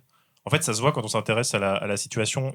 Soit on a des mobilisations qui sont existantes. Je pense aux Ukrainiens avec les révolutions de couleur. Je vais prendre deux exemples très différents, mais les révolutions de couleur en Ukraine et la mobilisation en France contre la réforme des retraites. Les révolutions de couleur, on sait qu'il y a eu un soutien de la CIA. On sait que les États-Unis, ils disaient c'est super, les Russes, ils dégagent les pro-russes. Mais la volonté ukrainienne de se rapprocher de l'Union européenne était réelle. Ils ont juste capitalisé là-dessus et ils ont utilisé la CIA pour ça. Mais on peut pas dire que ce mouvement-là a été créé de toutes pièces, qui vient de nulle part, que c'est uniquement une construction américaine, parce que ce serait hyper méprisant et surplombant par rapport aux volontés des Ukrainiens, qui sont documentées. Il y a eu des sondages, il y a eu les élections, il y a eu d'autres mobilisations après, il y a eu la guerre, il y a eu des manifestations. Et je prenais l'exemple de la France tout à l'heure, parce qu'en fait, il y a d'autres pays qui ont dit, notamment la République islamique d'Iran, qui a dit « Ah là là, les Français ont bien raison de se mobiliser, Macron envoie la police pour taper les manifestants », de la part de l'Iran. Mais tout ça pour dire que l'Iran est de gauche, c'est nouveau. Tout ça pour dire J'ai que loupé une info. de l'extérieur, est-ce que quelqu'un irait dire l'Iran a comploté pour provoquer la manifestation contre la réforme des retraites? Non, c'est juste que les États ont à un moment donné des intérêts d'aller encourager tel ou tel conflit social. Mais ça ne veut pas dire que le conflit en lui-même n'existe pas. Après, il y a pu avoir des groupes créés de toutes pièces, mais à ce moment-là, on était plutôt sur une ambiance coup d'État, Amérique du Sud, années 70. Quoi. Mais encore une fois, ça se voit quand on s'intéresse au sujet, je pense. Je pense qu'en lisant les journalistes qui sont sur place, en écoutant la parole des personnes qui sont dans ces pays, on peut se faire une idée assez fidèle de ce qui se passe. Moi, je crois beaucoup à ça, l'idée de l'information, que en général, quand on sait regarder, quand on sait qui écouter, c'est-à-dire des personnes qui sont reconnues pour leur travail, que ce soit des ONG, que ce soit des journalistes, on peut avoir une idée assez fidèle de ce qui se passe vraiment, et que par défaut, voir un complot ou la main d'un autre État, ça me semble pas être la solution ou l'explication la plus évidente dans la plupart des cas. Merci beaucoup. Du coup, remettre la parole des personnes concernées au centre. J'ai l'impression que c'est un principe qu'on peut utiliser pour absolument tout, et surtout en termes de politique internationale aussi. Dernière question pour peut-être un peu revenir sur la majorité de ce qu'on a discuté, et qui est qu'est-ce qu'on fait en ligne, cette guerre culturelle, comment on la gagne? On n'aura pas de réponse, mais c'est quoi ta vision maintenant pour l'avenir des médias en ligne et puis pour l'avenir de la gauche sur Internet? Moi, ça va être super déprimant comme conclusion, merci. Moi, je suis plutôt inquiet en fait par l'ambiance globale politique mondiale. Quoi. On a la situation politique aux États-Unis qui en fait, nous concerne parce que on est sur. On parlait d'impérialisme tout à l'heure. La puissance impérialiste qui influe le plus sur l'Europe occidentale, c'est les États-Unis. Donc forcément, ce shift politique aux États-Unis aura un impact sur nous. On a les extrêmes droites partout en Europe qui montent. On a la Russie qui, là, encore envoyé des avions dans des espaces aériens divers et variés pour pouvoir un petit peu tester les limites de l'Europe. Donc, on est dans une situation un petit peu compliquée. Je pense que pour l'avenir des médias indépendants, il faut prendre des dispositions sur les structures médiatiques. Comment on sécurise le fait qu'un média reste indépendant, ce qu'a fait Mediapart pour éviter d'être acheté. Ça peut être un premier point pour essayer d'un petit peu garder espoir et de se dire, si on arrive à construire des médias indépendants en gardant à l'esprit qu'il y a un danger qui plane aussi autour de nous, en créant des structures un petit peu solides, on pourra réussir à faire quelque chose. Et puis après, pour le reste, c'est le travail de tout le monde, quoi. C'est le travail des journalistes d'investigation, c'est le travail des militantes, des militants, des syndicalistes. Il n'y a que ça qui nous permettra de réussir à nous sortir de cette situation, quoi. Merci beaucoup. Il y a du travail, quoi. C'est la conclusion. Il y a du travail. Merci beaucoup. Merci à vous. Pour cette discussion. Merci tout le monde. Merci. Toi, tu restes ici encore un petit moment. Nous, on va s'absenter. Je ne sais pas si Selim est en train de traverser la foule pour venir jusqu'à nous, parce qu'il va y avoir maintenant, du coup, le jeu. Tel Moïse, il Tel sépare la Moïse. foule. Et le public doit suivre attentivement les réponses du jeu, parce qu'ensuite, vous serez appelé à peut-être participer à la fin. Je n'ai aucune idée des règles du jeu. Justement, laisse-toi porter par le jeu. Ça va, pas trop chaud? Ça va. Non, ça va, franchement, ici. Il fait bon. Mais là, je te cache pas qu'effectivement, Robin, je comprends ce qu'il a dit. Le machin, c'est une cuiseuse, c'est incroyable. Bon, après cette discussion alléchante et une discussion, comme on dit dans le Twitch game, de gros cerveau, qu'on adore, hein, c'était incroyable. J'ai appris le mot campisme. Non, c'est pas vrai. Hein, mais non, j'en ai plus appris sur le mot campisme, j'aime bien. Du coup, là, on va jouer à un jeu, je sais pas quoi que ça va donner, quoi. T'as déjà eu le concept du jeu ou pas? Pas du tout. D'accord, très bien. Du coup, le concept du jeu, c'est d'essayer de déterminer avec les gens qui sont ici, et puis forcément les gens qui sont dans le chat, si politiquement tu es plutôt SOSDEM, révolutionnaire ou sauce-traître. Voilà. D'accord. Faut que je réponde maintenant ou... Surtout pas, surtout pas. Et on va avoir une petite discussion. J'ai des petites questions à la con à te poser. T'as la réponse, toi? Tu sais comment tu te positionnes, j'imagine. Oui, bien sûr. C'est très clair. Ah ouais. C'est très clair. Absolument. Ah, c'est un truc de ouf. Parce que moi, c'est des fois c'est pas hyper clair, non. Trop bien, trop bien. Du coup, on va voir ce que les gens vont en penser. Et du coup, je m'adresse à vous. Chaque fois, je la vois pas, cette caméra. Le chat. On va lancer dans à peu près 10 minutes un petit sondage. Et du coup, vous aurez les 3 possibilités. Et vous pourrez voter. On n'est pas responsable. Ce sera totalement arbitraire, je le sens. La sentence sera irrévocable. Donc, déjà, juste pour un petit peu de contexte, et tu peux me corriger, bien sûr, ou alors ajouter des éléments. Définition, SOSDEM, une personne SOSDEM, social-démocrate, est une personne qui considère que le dépassement du capitalisme, du système qu'on a actuellement, en gros, se fait au sein des institutions qui sont existantes par la fameuse technique des petits pas.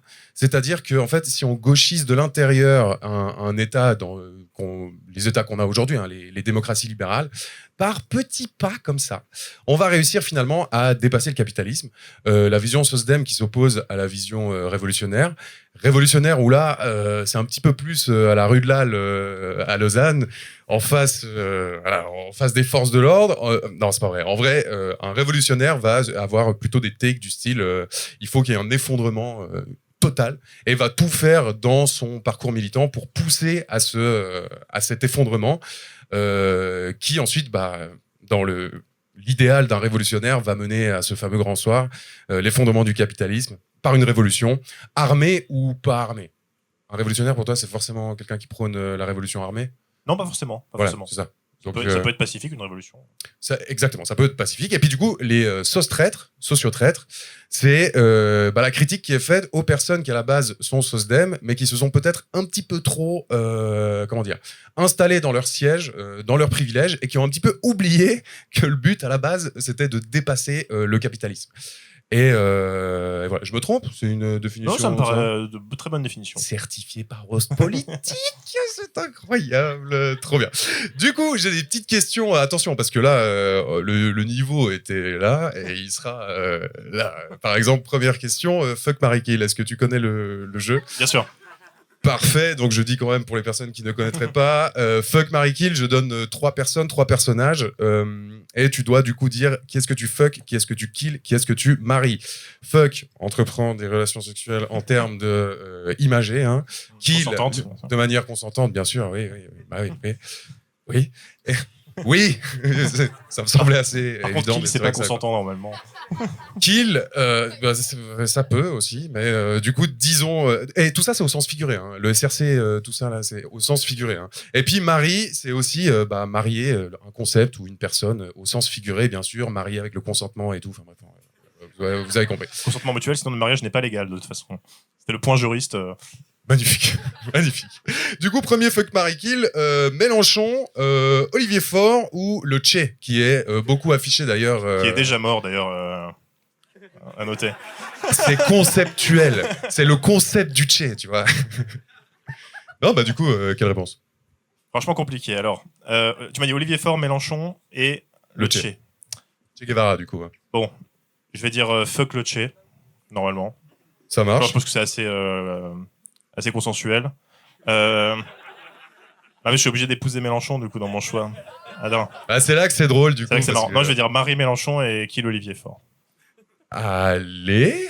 Allez, Mélenchon, qui pour toi est un révolutionnaire? Non, bah non. Ok. On avance, vous voyez, ouais, on va avoir une petite conversation, ça donne des indices ouais, sur tes positionnements. Deuxième fuck, marry, kill, let's go. Thinkerview, Blast ou Mediapart? Thinkerview, qui est une... je le pose là. Qui est une chaîne YouTube, peut-être vous avez déjà vu des extraits. Du coup, il y a une personne qui est assise sur un fauteuil noir, comme ça. Il y a une personne qui l'interviewe, qui pas tout le temps apparaît à la caméra, et qui, en général, pose beaucoup de questions... Est-ce que les fous ont pris le contrôle de l'asile? Bon, il m'a bloqué sur le Twitter, de toute façon, Thinkerview. bloqué par Thinkerview? Bah ouais, ouais. Est-ce que c'est un compliment pour toi d'être bloqué par Thinkerview? Non, mais c'était un peu bizarre. Il bloquait plein de gens de gauche à un moment, Thinkerview. Sur Twitter. Bizarre. Est-ce que c'est Complot. parce qu'on a vu des photos de lui à l'ambassade de Russie à Paris? Je ne sais pas. Je pose la question. Ah. Kill Thinkerview. Du coup, Thinkerview ou Blast, qui est l'employeur d'Os Politique, et Mediapart, qui est l'employeur d'Os Politique. Ça va être super. Alors, bon, kill Thinkerview. Bon, pour là, c'est pas très compliqué. On s'attendait à ça, puis c'est là qu'on s'attendait à s'est ça. dit, vas-y, on va se marrer là. et tout.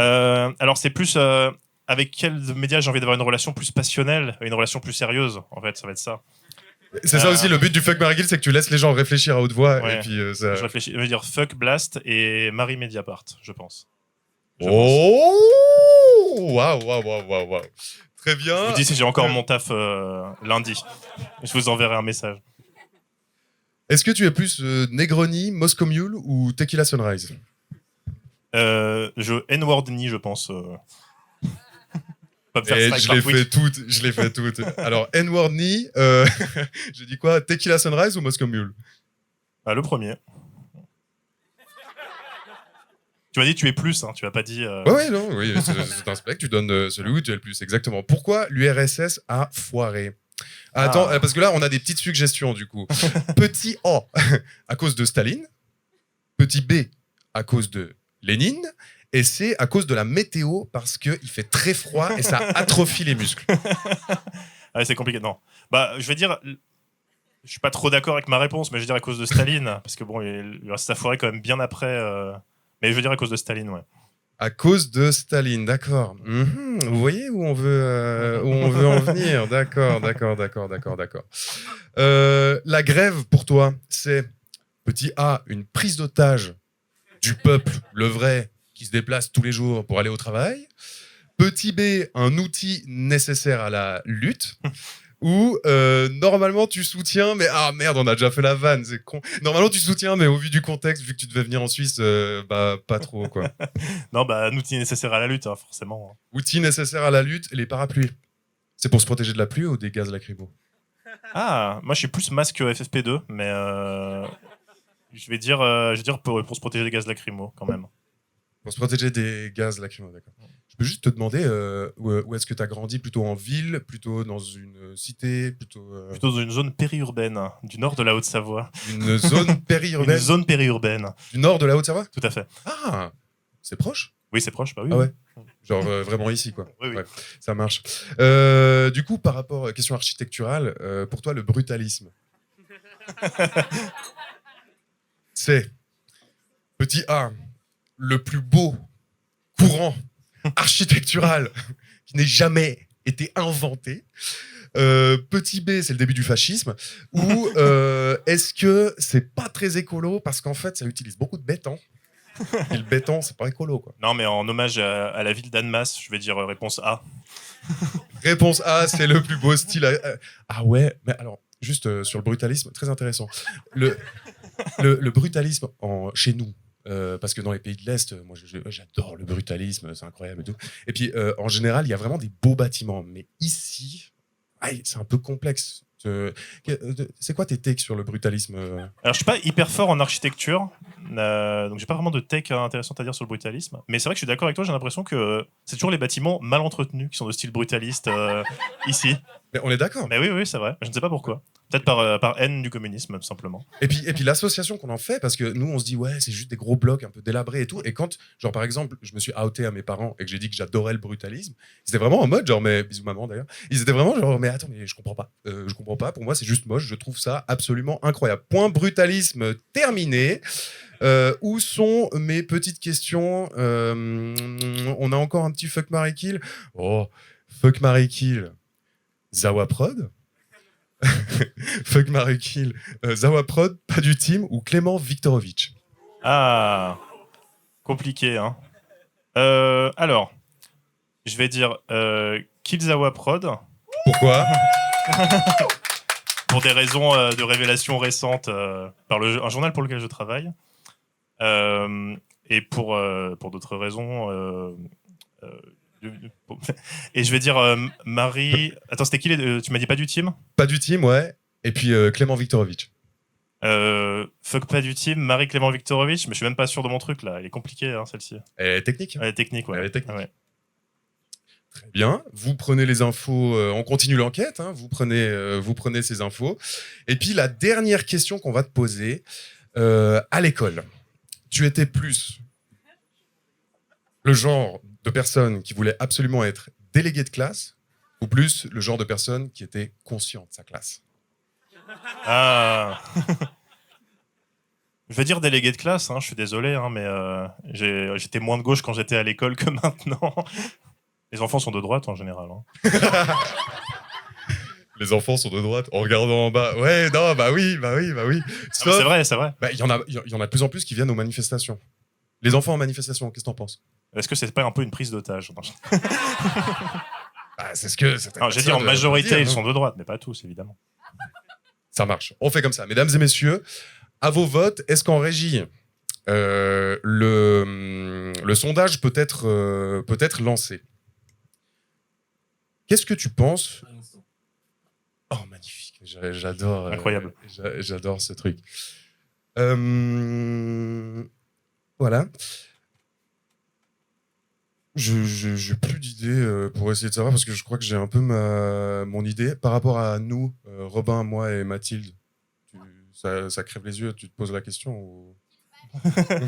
Non, c'est pas un fuck marry kill. J'ai eu peur. T'as senti? Il y a eu un moment de flottement. Je pense que tout le monde a compris pareil. Oh, purée, imagine la dinguerie. Non. Parce qu'ils sont là. S'ils étaient pas là, j'aurais osé, bien sûr. Non, mais. Oh, waouh. Non, dans le sens, tu penses qu'on est quoi, nous? Tu penses qu'on est plus révolutionnaire ou plus. Parce que je pense que tu penses quelque chose, mais je pense que tu ne penses pas vraiment ce qu'on pense. Parce que c'est plus compliqué. Parce que même des fois, nous, on n'est pas d'accord avec nous-mêmes. Donc. Mais je pense qu'il y a une difficulté entre social-démocrate et révolutionnaire selon ce qu'on entend et selon les moyens qu'on entend pour y parvenir. Moi, j'aurais plus tendance à dire révolutionnaire. Mais est-ce que vouloir faire une révolution de l'intérieur, c'est totalement social-démocrate? C'est pas aussi un peu révolutionnaire? Je sais pas. Mais pour répondre à ta question très directement, je dirais plutôt révolutionnaire. Ça fait plaisir que tu dises ça. Puis une fois de plus, hein, la rue de Lalle, elle revient tout le temps. Mais je veux dire, moi, je n'osais pas tourner le dos parce que littéralement, j'avais peur de me prendre un géo de pression derrière, de me faire mal au visage en retombant, tu vois. Mais oui, mais c'est exactement. Bah, c'est un peu ça. On se dit, ouais, il faut vraiment que tout ça, ça dégage. Puis ensuite, ouais. Comment on va le faire? Comment on va le truc? Pas content, mais on essaie d'être là en tout cas. Est-ce que la réponse du chat est tombée, la sentence? 100% révolutionnaire. La sentence, c'est quoi? 100% révolutionnaire. Ah ouais. Post-politique, révolutionnaire? Merci maman d'avoir Incroyable, voté dans incroyable. Alors ça, on applaudit par contre, ça on applaudit. Sur combien de votes? C'est incroyable, notre 7. Je me disais. 7, tu vois, pour Robin et moi, ça s'appelle la démocratie, tu vois. C'est le Conseil fédéral, ça. Ouais, exactement, en plus. Incroyable. Bah, je pense que c'était eux. Du coup, quand même, on a quand même envie d'entendre ta réponse. Ah, je pense, je pense révolutionnaire. Après, je vais faire une réponse super longue et chiante, donc je vais juste dire révolutionnaire. On a le temps, préparez vos questions d'ailleurs, ça c'est la section d'après. Si vous avez des questions pour Us Politique, dans la tête. Je pense que il peut y avoir une issue révolutionnaire en utilisant les armes du système, mais je pense pas qu'il y ait une issue révolutionnaire avec l'élection, le vote, le jeu parlementaire et tout ça. Donc je dirais plutôt révolutionnaire. Du coup, le concept de révolution citoyenne de Mélenchon? Bah, c'est pour dire qu'on est un parti électoral. Enfin, c'est pas un concept révolutionnaire, c'est un concept pour dire voter pour Il y a moi. le mot révolution dedans. Oui, c'est vrai. Mais le livre de Macron s'appelle Révolution aussi. Effectivement. Bon, j'ai pas dit que c'était pareil que Macron non plus Mélenchon, attention, ne sortez pas des clips hors contexte sur Twitter.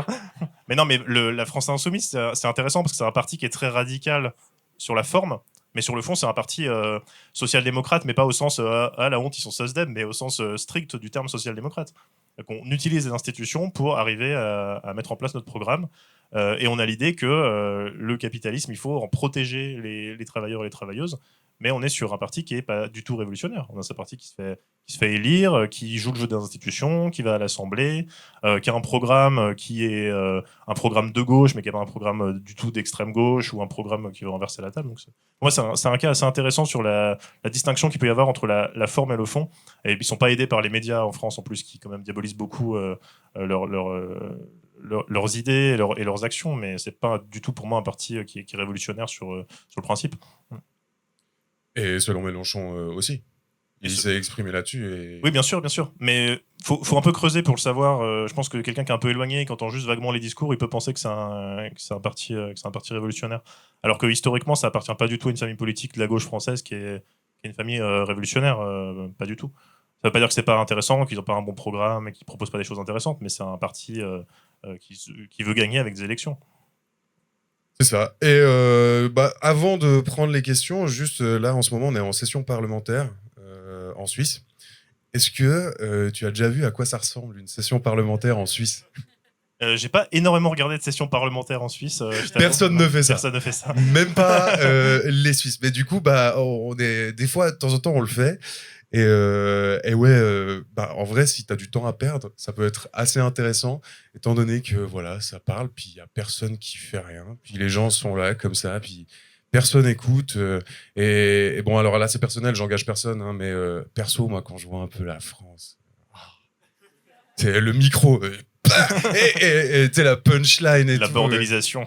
La bordélisation du Parlement suisse, s'il vous plaît, un peu, qu'on puisse s'amuser 2 secondes, mon Dieu, mais c'est terrible, c'est terrible.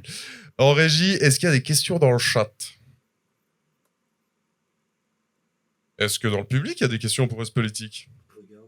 Soyez pas timide, faut la balancer, moi je vous vois pas, et je la répéterai de toute façon. Donc il n'y a pas de souci, on peut commencer juste par balancer comme ça, et je retransmettrai.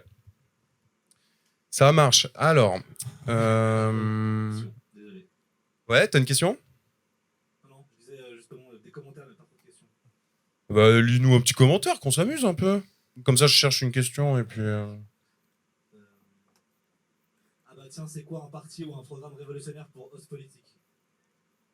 Je sais pas si c'est forcément pour moi, mais c'est renverser le système de l'extérieur, faire un changement politique global par par la mobilisation, quoi, et pas par l'élection et par l'intérieur, tout simplement. Enfin, je pense. C'est une vision très générale. Je pense qu'il y aura des personnes qui diront plus précisément que eux, ils veulent faire ça de telle ou telle manière, mais de façon globale, c'est renverser un système par la mobilisation. Alors, comme on disait tout à l'heure, elle peut être violente ou non, mais c'est ce qui s'est passé au Népal avec une mobilisation de la jeunesse qui a fait pousser à la démission le Premier ministre. Ce qui s'est passé au Sri Lanka, il y a 2-3 ans, il y a eu pareil. Enfin, il y a eu des mouvements révolutionnaires ces dernières années. Après, la difficulté avec les mouvements révolutionnaires, surtout l'après, en fait. Avec quel type de système on se retrouve et comment on fait vivre un mouvement révolutionnaire, quoi. Oui. Oui. Robin, je pourrais avoir le top quand tu es prêt pour que je te lance pour la prochaine étape. J'ai quand même une question, moi, pour... Il y a une question du public. très bien. Alors, la question, c'est la suivante. Question, est-ce que le micro est branché au stream, là, ou je la répète? Ah, tu la répètes. Je la répète. Du coup, j'étais intéressé de connaître un peu l'avis et la vision que tu as de la politique en Suisse. Du coup, nous avions une personne qui aimerait connaître tes visions sur la politique en Suisse. Oui. Alors, moi, il faut savoir que je suis franco-suisse, donc j'ai la double nationalité. Donc, je vote en Suisse. Mais je suis beaucoup moins la politique suisse quand même que la politique française. Après, on avait des discussions tout à l'heure à ce sujet, et je trouve qu'il y a un truc qui est très intéressant avec la politique suisse et le rapport des Suisses à la politique, c'est ce truc des votations, où la Suisse est beaucoup prise comme modèle en mode démocratie participative. Mais je trouve que c'est un effet secondaire aussi chez beaucoup de gens de dépolitisation, justement. D'avoir comme moyen d'expression principal et un peu sacralisé ce vote, ça a des effets aussi de dépolitisation dans la société, je trouve. Après, sur la politique, le monde politique suisse, il y a une vision quand même assez consensuelle, un peu chiant quoi, sur les discussions, parce que tu disais un peu tout à l'heure sur les sessions parlementaires. Je pense que les gros désavantages qu'on peut y trouver, c'est un petit côté... c'est compliqué d'avoir des propositions très radicales, mais tu me dirais, est-ce qu'en France, c'est plus simple d'avoir des propositions radicales, parce que ça fait plus de bruit quand tu les fais. Après, je pense qu'il y a des trucs intéressants dont on pourrait s'inspirer sur la démocratie directe, la collégialité et ce genre de choses. Mais en faire un système politique global, est-ce que ça n'a pas plutôt des effets dépolitisants sur la société? Je pense en tout cas. Et j'en discutais tout à l'heure avec quelqu'un, et effectivement, on était assez d'accord pour dire qu'il y a une espèce d'apathie politique chez beaucoup de gens, que moi aussi j'ai perçu. Bon, évidemment pas dans ce genre d'événement, là on est dans un endroit très politisé, mais que L'épicentre de la révolution. Mais il y a un niveau global de politisation, en tout cas chez les gens qui ne s'intéressent pas à la politique, qui est plus bas qu'en France, je trouve. Et je trouve ça assez intéressant par rapport, de mettre ça en rapport avec le système politique du pays. Je ne peux être que d'accord. Et en plus de ça, je dirais effectivement ce truc de dépolitisation. Mais aussi, il y a un côté... je ne sais pas si vous avez ça en France beaucoup aussi, mais un côté expert, en fait. Vu que, tu vois, le Suisse, on lui pose la question. Et ça arrive chez lui et tout, mais il n'y a aucune idée de ce qu'il faut voter. Mais je veux dire, même nous, j'imagine ici, des fois, on vote sur des trucs. T'es là, mais mon Dieu. Et en fait, vu que tu votes souvent, ils utilisent ça pour dire, voilà, t'es dans une démocratie, alors qu'en Suisse, c'est à peu près même pas 5% des lois qui passent par référendum ou quoi. Enfin, je veux dire, la plupart des lois sont votées juste par des gens qui ont été élus par des gens qui ne savaient pas pour qui ils votaient. Et ces gens sont en haut et décident absolument de tout. En Suisse, on a aussi ce système de lobby qui est très intéressant. et en vrai, c'est fou comme... En France, vous suivez pas trop ce qui se passe ici, parce que c'est quand même un... On a des questions dans le chat. Ah, très bien, coupez-moi. Ah oui, non, il faut, parce que là, j'allais repartir sur un tunnel. Allons-y. Une question un peu Mélenchon-Corps, comment on définit le peuple? Parce que même en étant sous un même état, les gens ne se sentent pas forcément faire partie d'un même corps social. Voilà la question en public. Question Mélenchon-Corps, comment on définit le peuple? Parce que même sous un même état, le peuple n'est pas forcément uniforme et homogène. Question de sciences politiques sur laquelle des chercheurs ont passé des années sans avoir de réponse claire, donc je vais improviser une réponse qui va être totalement exacte immédiatement. On n'en doute pas. Non, mais il n'y a pas de définition qui fait l'unanimité sur ce qu'est un peuple, quoi. Il y a des théories du 19e sur si tu fais partie d'un État et que tu es d'un État, donc tu es le peuple de cet État. Mais si la question c'est est-ce qu'il y a une cohérence dans un peuple si on considère que c'est les membres d'un même État, non. Il y a plus de points communs entre un ouvrier français et un ouvrier allemand qu'entre un ouvrier français et un grand patron français, forcément. Après, la question de comment on définit le peuple, si c'est uniquement par la question de la nationalité, forcément, on en vient à être assez limité, et on en vient aussi à inclure des parties de la population qui ont des intérêts assez opposés, quoi. Pour moi, la notion de peuple, c'est vraiment une notion de politique pour pouvoir dire un peu ce qu'on veut, quoi. Non, le peuple, il veut ça, tu peux proposer tout et son contraire, il y aura toujours un peuple qui voudra ça, forcément. Donc, non, j'ai pas de vraie définition, à part le truc très livre d'école de dire si t'as une nationalité d'un pays, que t'es dans ce pays, t'es fait partie du peuple. Le passeport. Le passeport, évidemment, même le permis de conduire. Non, mais il n'y a pas de définition absolue de ce qu'est un peuple. C'est vraiment c'est une notion rhétorique, en fait, pour les politiques, de dire le peuple me suit sur ça, le peuple me suit sur ça, mais c'est très rare que ce soit unanimement toutes les franges de la société qui suivent quelqu'un. Donc c'est un concept à manier avec précaution, je pense. Mais j'ai pas de vraie définition à donner, je suis désolé. Je ne peux pas rethéoriser le concept de peuple ici. Mince. Le peuple, on l'invoque. C'est un concept fourre-tout, quoi. Il y a des autres questions ou questions publiques, let's go.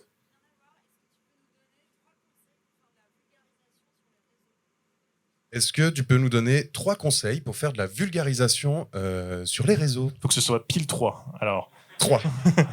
3. On commence. Le premier.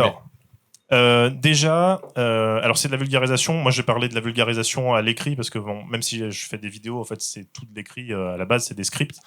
Déjà, je dirais, au niveau des recherches, il faut faire beaucoup de recherches. Il ne faut pas se dire qu'on prend trop de temps à faire des recherches.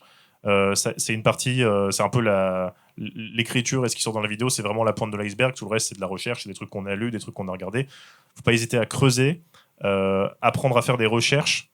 Parce que ça peut paraître tout bête de dire ça, mais apprendre à faire des recherches sur Google, c'est pas un truc. Y a plein de techniques pour trouver certains articles, classer par date, etc. Donc savoir rechercher correctement et lire ce qu'on a recherché, c'est un premier point. Donc faire l'université. Faire l'université. Non, vraiment, il y a des trucs pour rechercher spécifiquement sur un seul site en utilisant Google avec une Université commande. ou des tutos YouTube. Des tutos YouTube, On dira ça. Des articles de différents médias, connaître un peu le paysage médiatique pour savoir sur quel média chercher. Je pense que avoir une diversité et pas hésiter aussi à aller lire des trucs dans des médias qu'on lirait pas forcément de base.